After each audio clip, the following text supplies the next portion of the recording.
इस वीडियो में हम बात करेंगे गॉस की प्रमेय से संबंधित कुछ न्यूमेरिकल्स की। तो गॉस की प्रमेय से संबंधित न्यूमेरिकल्स, जिससे थोड़ा कॉन्सेप्ट हमारी और मजबूत होगी। तो गॉस की प्रमेय क्या है, इसके कथन पर पहले आते हैं। तो इसमें कहा गया है, किसी बंद पृष्ठ से गुजरने वाला वैद्युत फ्लक्स उस पृष्ठ से परिबद्ध कुल आवेश का 1/ε0 गुना होता है। जैसे कि ये एक सरफेस है, इसके भीतर एक आवेश Q रखा गया है, तो इसके पृष्ठ से गुजरने वाला जो वैद्युत फ्लक्स होता है, तो उसका मैथमेटिकल प्रोसीजर हमने पढ़ा था।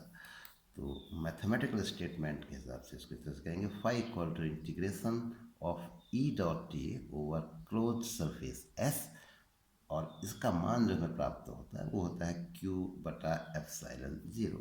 तो इस तरीके से गॉस की प्रमेय का जो स्टेटमेंट है मैथमेटिकल फॉर्म में, जहाँ पर भी हमें जैसी आवश्यकता होगी, ज़्यादातर फाई इक्वल टू Q/ε0 का हम उपयोग इन न्यूमेरिकल्स में करेंगे। ऐसे फ्लक्स के संबंधित एक और डेफिनेशन, जो मुख्य डेफिनेशन है वैद्युत फ्लक्स की, वो भी हमें ध्यान में रखनी है। किसी पृष्ठ से उसके लंबवत गुजरने वाली कुल बल रेखाओं की संख्या उस पृष्ठ से गुजरने वाला वैद्युत फ्लक्स कहलाता है। एक डायग्राम के जरिए हमने इसको समझा था। एक क्षेत्रफल ए, इसका क्षेत्रफल वेक्टर इस तरीके से होगा। तो वैद्युत क्षेत्र भी अगर इसी दिशा में हो तो फाई इक्वल टू ई ए, और दूसरी स्थिति इस तरह से ली थी, एक क्षेत्रफल है, इसका क्षेत्रफल वेक्टर, और अगर वैद्युत क्षेत्र इसके तल के साथ जो लंब हमने खींच रखा है उससे थीटा कोण बनाते हुए हो, तो ऐसी स्थिति में तल के लंबवत दिशा में घटक ई कॉस थीटा वैद्युत क्षेत्र के स्थान पर आएगा। तो इस तरीके से सूत्र होगा phi equal to E A cos theta. तो इन दोनों सूत्रों को एक सूत्र से व्यक्त हमने इस तरह से किया था, phi equal to E dot ए।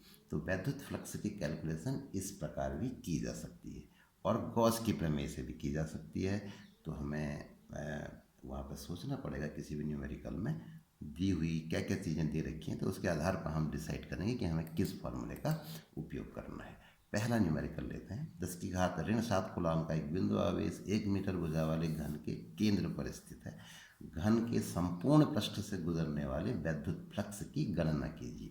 यदि आवेश केंद्र पर नहीं है तब वैद्युत फ्लक्स कितना होगा, ये हमको निकालना है। तो एक घन की बात हो रही है, उसके भीतर एक आवेश रखा गया है, उसका मान दे रखा है, घन की भुजा दे रखी है, तो संपूर्ण फ्लक्स निकालना है हमको।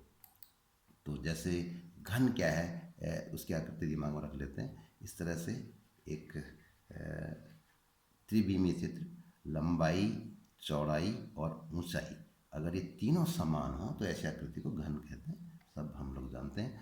तो इसका जो केंद्र होता है, तो एक मोटा आइडिया, अगर हम इस फलक की दो विकर्ण खींचे, एक वर्ग यहाँ पर बन रहा है, इस वर्ग के विकर्ण जहाँ पर काटेंगे, इस बिंदु पर काटेंगे, बिल्कुल बीचों बीच में। ऐसे इसके अपोजिट जो फलक है उसमें भी बिल्कुल यहीं पर काटेगा।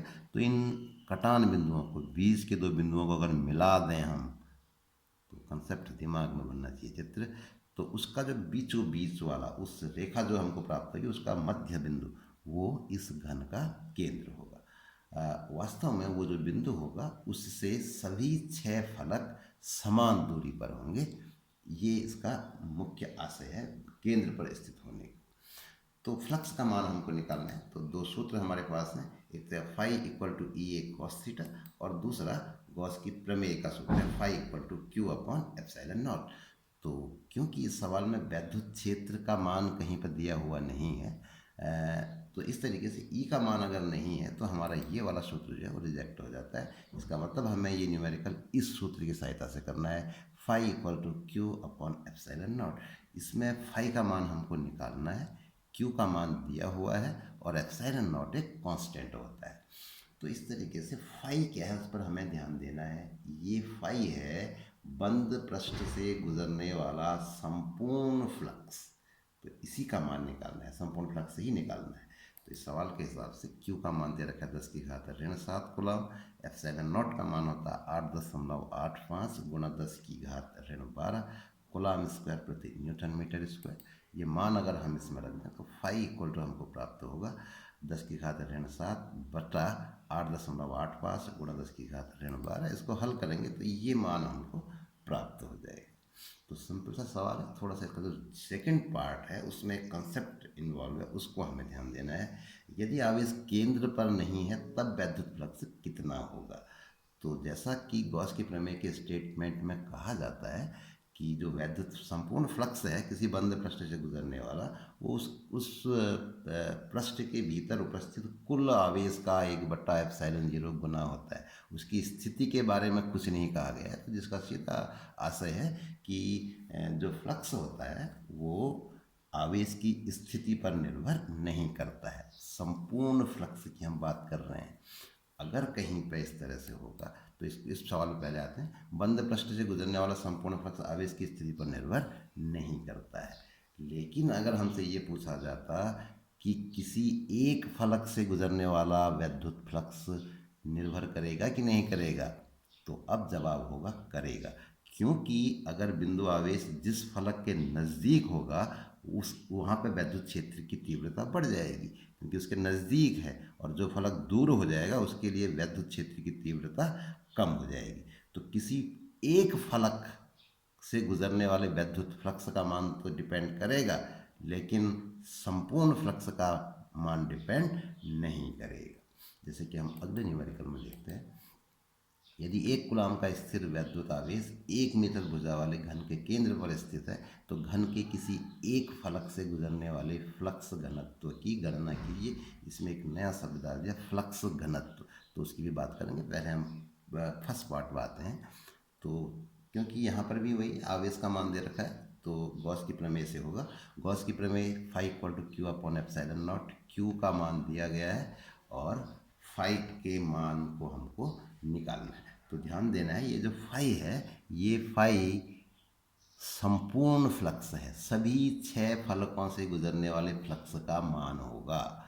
तो इस तरीके से यहाँ पे Q का मान 1 कूलाम दे रखा है, तो फाई का मान हो जाएगा, Q की जगह पे 1 रख दिया, 1/ε0। तो ये जो है संपूर्ण फ्लक्स का मान है, एक फलक से गुजरने वाला फ्लक्स। क्योंकि आवेश केंद्र पर रखा गया है बता रहा है, तो इसका अर्थ हो गया वो सभी फलकों से समान दूरी पर होगा, तो प्रत्येक फलक से गुजरने वाला फ्लक्स जो है वो समान होगा। इस तरीके से अगर देखें हम यहाँ पे, ये एक घन है, इसके फलक और इसके अपोजिट फलक, ऐसे ही इसके अपोजिट फलक इसकी सीध में होगा और इसके अपोजिट फलक उसकी सीध में होगा। तो 6 फलक होंगे, हर फलक से गुजरने वाला फ्लक्स बराबर होगा। तो मान लेते हैं ये फाई डैश है। क्योंकि घन के केंद्र पर रखा बिंदु आवेश सभी 6 फलकों के सापेक्ष सममित है, अतः प्रत्येक फलक से गुजरने वाला फ्लक्स, तो मान लेते हैं फाई डैश है, समान होगा। तो इस तरीके से इसका मान संपूर्ण फ्लक्स का 1/6 होगा। तो फाई डैश = फाई/6। तो फाई का मान हमने ऊपर निकाल रखा है 1/ε0, तो 1/6 यानी कि 1/6ε0 हो जाएगा। ये इसका मात्रक न्यूटन मीटर स्क्वायर प्रति कूलाम हो जाएगा। अब किसी फलक से गुजरने वाला फ्लक्स घनत्व, उसका क्या आशय होगा थोड़ा समझते हैं। फ्लक्स घनत्व का अर्थ हो गया एकांक क्षेत्रफल से गुजरने वाला फ्लक्स। तो डेफिनेशन इसकी इस तरह से हो जाएगी। तो क्योंकि इस सवाल में घन की भुजा 1 मीटर दे रखी है, तो उसका क्षेत्रफल 1 × 1 मीटर स्क्वायर यानी कि एकांक। तो इस तरीके से यहाँ पर जो एक फलक से गुजरने वाला फ्लक्स है वो एकांक क्षेत्रफल से गुजरने वाला फ्लक्स ही है, यानी कि फ्लक्स घनत्व का ही मान है।